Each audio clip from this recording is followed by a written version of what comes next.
और बिहार में बदमाशों का मनोबल इस कदर बढ़ गया है कि उसे ना ही पुलिस का खौफ है ना ही कानून का, जिसे जब चाहा मार दिया। ऐसी ही एक घटना पटना में उस समय देखने को मिली जब रविवार देर रात बदमाशों ने दो भाइयों को गोली मार दी। मौके से पिस्टल लहराते हुए वहां से फरार हो गए। दरअसल फतुहा थाना क्षेत्र के मकसूदपुर में रमन दास अपने घर के पास किराने की दुकान चलाते थे और बताया जा रहा है कि रात होने पर अपने समय से उन्होंने दुकान बंद कर दी। तभी एक बाइक पर सवार 3 बदमाश दुकान के घर पहुंचे और सिगरेट देने की मांग करते दिखे। वहीं दुकानदार अमर ने दुकान बंद का हवाला दिया और सिगरेट देने से मना कर दिया। तब उन तीनों अपराधियों में से एक ने रमन के सीने में गोली दाग दी और उसके भाई को हाथ में गोली मार दी, जिसके बाद तीनों बदमाश मौके से फरार हो गए। इस घटना में रमन दास की मौके पर ही मौत हो गई है और उसके भाई रुदल दास को इलाज के लिए अस्पताल में भर्ती कराया गया है। वहीं रमन की मां ने कहा है कि 5 से 6 गोलियां मारी गई है। मौके पर पहुंची पुलिस फिलहाल पूरे मामले की जांच कर रही है। गोली जो कि सिगरेट चलते बंद कर दे तो पूरा गुमती खुला के ठेर का फुट चलावे लग रहे बंदूक बा। कितना राउंड गोली चलाया होगा? के बार आवाज सुने? लड़की 5-6 गो चल।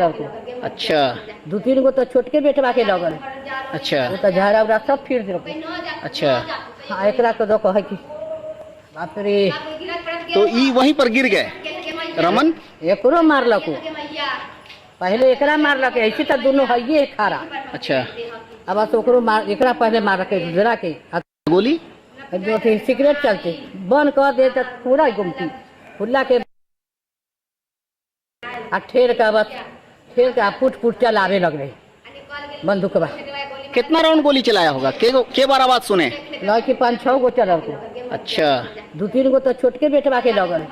अच्छा, तो झाड़ा उड़ा सब फिर दे। अच्छा, हाँ, एकरा तो दो कहे कि बाप रे। तो ई वहीं पर गिर गए रमन? एकरो मारलको, पहले एकरा मारलक, ऐसे तो दोनों है ये खारा।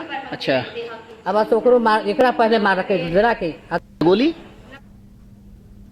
और बिहार के गया जिले के कटारी हिल में निजी रिसोर्ट में दुसाध समाज की एक अहम बैठक की गई। इस बैठक में मगध प्रमंडल और बिहार के कई जिले से आए दुसाध समाज के लोग शामिल हुए। अंतर्राष्ट्रीय दुसाध महासंघ के अध्यक्ष हेमंत कुमार ने कहा है कि दुसाध जाति की समस्याओं को लेकर अहम बैठक की गई है। उन्होंने ये भी कहा है कि चौकीदारी दफादारी जो करते हैं उन्हें वेतन नहीं मिलता था, फिर भी हमारे समाज के लोग चौकीदारी दफादारी भी करते हैं और समाज सेवा किया करते थे। आज बिहार सरकार की तरफ से उसको समाप्त किए जाने की कोशिश की जा रही है, उसका वो विरोध करेंगे। 21 से 22 सितंबर को इसी जगह पर महासम्मेलन करने की तैयारी में।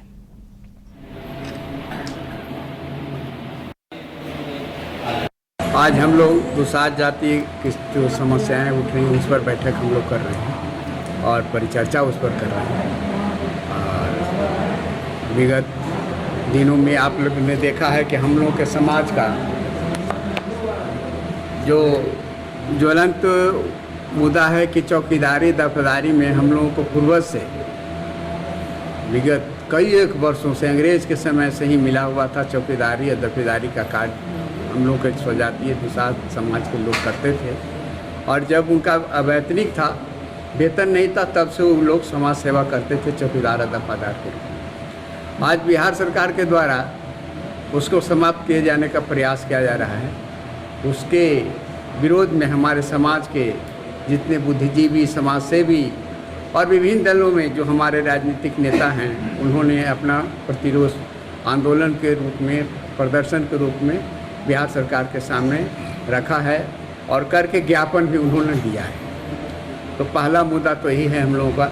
हम लोग भी उसका नैतिक समर्थन करते हैं और उन लोगों को साधुवाद देते हैं कि समाज में जो समाज के लिए जो रखा गया था उसके लिए प्रदर्शन और आंदोलन उन्होंने किया, उसका समर्थन करते हैं और दोनों को साधुवाद देते हैं। आज हम लोग दुसाध जाति की जो समस्याएं उठ रही हैं उस पर बैठक हम लोग कर रहे हैं और परिचर्चा उस पर कर रहे हैं। फारबिसगंज में तेज रफ्तार के कहर ने आज सुबह एक व्यक्ति की जान ले ली। लगातार सड़क दुर्घटना से लोग शिकार हो रहे हैं। सरयुग मिश्रा बस स्टैंड से खुलकर जैसे ही रफ्तार से FCI चौक के पास पहुंची, वहां विपरीत दिशा से आ रही बाइक सवार तीन लोग यात्री की बस की चपेट में आ गए और एक व्यक्ति की घटनास्थल पर ही मौत हो गई, जबकि बाइक पर सवार लोग घायल हो गए हैं, जिन्हें स्थानीय लोग और पुलिस की मदद से अनुमंडलीय अस्पताल पहुंचाया गया है। घटनास्थल पर लोग आक्रोशित होकर टायर जलाकर विरोध प्रदर्शन करते दिखे। विरोध के दौरान बस का शीशा भी तोड़ा गया। मौके पर फारबिसगंज थाना के अध्यक्ष भी दलबल के साथ वहां पर पहुंचे, लोगों को शांत भी कराया गया।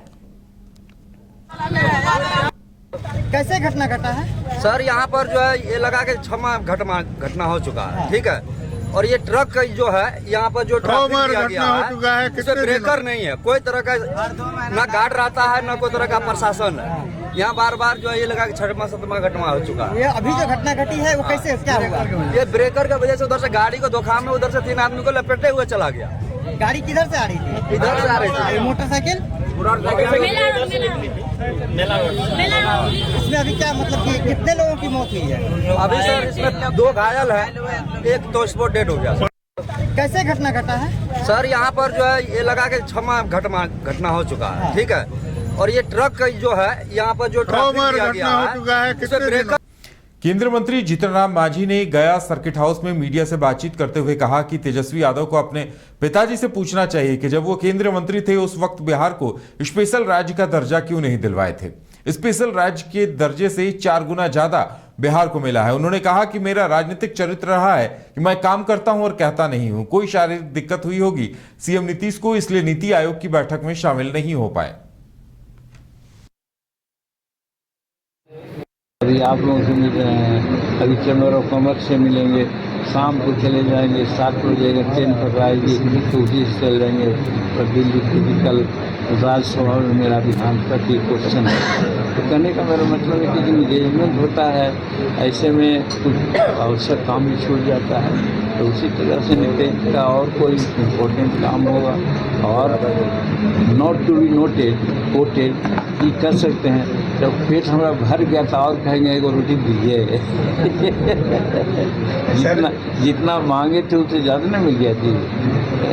तेजस्वी यादव लगातार बयान दे रहे हैं, लेकिन मानसून सत्र के एक भी बैठक में विधानसभा में नहीं गए। तेजस्वी जी के बारे में हम तो यही कहना चाहते हैं, उनको अपने पिताजी से पूछना चाहिए या आप लोगों को पूछना चाहिए कि जब राष्ट्रपति शासन विभोग करने की बात थी तो मास्को में भारत के राष्ट्रपति थे और मास्को में से रात को कागज भिजवा के दस्तखत करा के लाया गया और सुबह में बिहार में राष्ट्रपति शासन खत्म हुआ। इतना पावरफुल थे वो केंद्र में, जिसमें शायद रेलवे मिनिस्टर थे, उस समय स्पेशल राज्य का दर्जा क्यों नहीं दिलवाए थे? तो तेजस्वी जी को तो अपने पिताजी से पूछना चाहिए। इधर तो जो मिला ये मैं समझता हूँ कि स्पेशल राज्य के दर्जा से 4 गुना